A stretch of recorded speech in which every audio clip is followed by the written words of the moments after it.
Greetings, people of Earth. Welcome back. My name is Jax, and today we are talking about how your daily habits are far more important than your long term goals. And if you can actually align the two, your long term goals become very easy to achieve.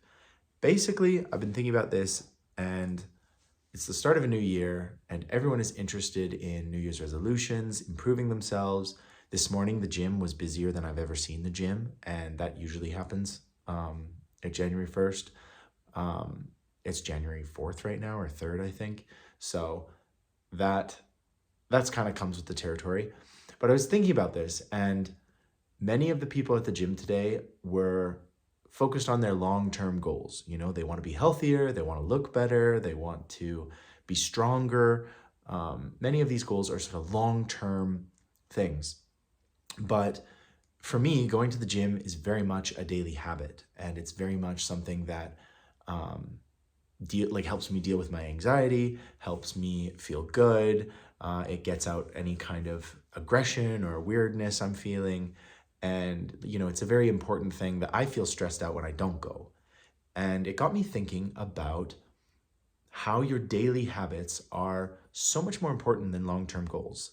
And the activities that I do, you know, I'm really committed to just drinking water. I've never liked pop, I've never liked soda, I've never liked any of that stuff. But it's just a daily habit, it's a preference, and I think that has really helped me through the years. It's certainly helped my teeth. It's certainly helped how I feel. I have the energy. I don't get a sugar high or a sugar crash.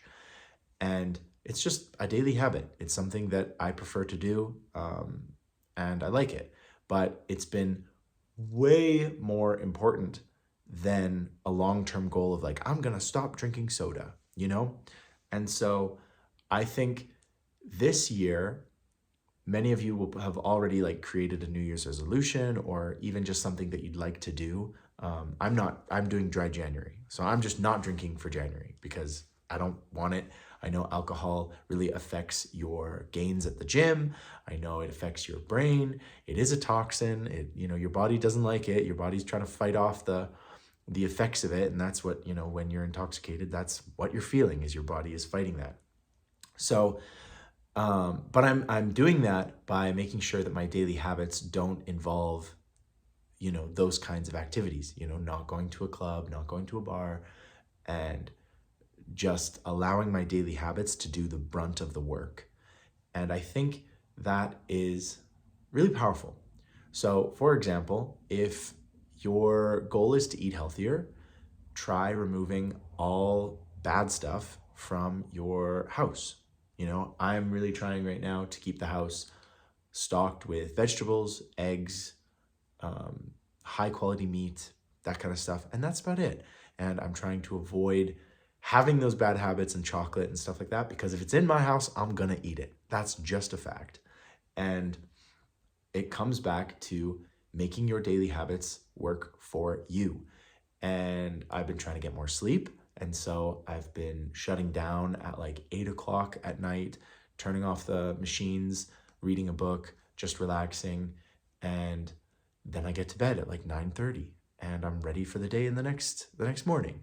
So that's kind of the advice or the snippet. It's nothing revolutionary. I don't claim to be some health guru, but that's what I'm doing this year is I'm letting my daily routine and my daily habits exceed my long-term goals. And I'm trying to align the two and make them work for each other so that if my long-term goal is to be healthy, happy, focus on what I love and what I care about, then my daily life has to reflect that. I have to make it a habit. Many people talk about diets and how, oh yeah, I'll just go on this diet for 3 weeks or whatever, and I'll feel better.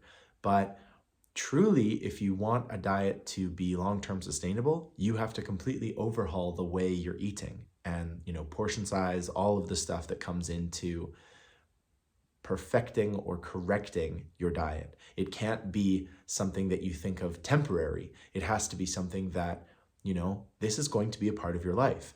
And if you're not really ready to commit to that kind of thing, it might be best to choose different goals that you feel like are attainable through your daily activity. but I think it's very easy to create like a long-term goal. I'm going to do this. I'm going to learn how to speak French. And actually carrying out daily practice and making it a part of your daily life is so much more important than the long-term goal itself, and then focusing on, this bright, shiny goal that we're trying to achieve, because that goal isn't achieved without daily work and effort. And if you can make it easy, you can make it relevant and accessible to you every single day, then you essentially have a much easier path to achieving that goal. So I don't think, again, I'm not saying anything groundbreaking or revolutionary, but I do think it's important to keep in mind and to focus on what you can actually change, what you're actually motivated to do and change, and trying to stick with it. If you find a gym that is close to you, that is easy, not too expensive, you learn to enjoy specific activities. You try everything and you go, oh, I really like the treadmill or the stair climber or whatever. And then you just make it a part of your daily life. And then you say, oh, I don't need pop. And so, getting through all the pop that you have in your house and not keeping it available to you. So I think those are kind of the main things that I was thinking about at the gym today. And yeah, I hope you are enjoying the new year. I hope the weather is good where you are. I hope life is exciting and the new year has caused a lot of enthusiasm and motivation. So that's really all I wanted to say. And thank you so much. And as always, I will talk to you guys tomorrow.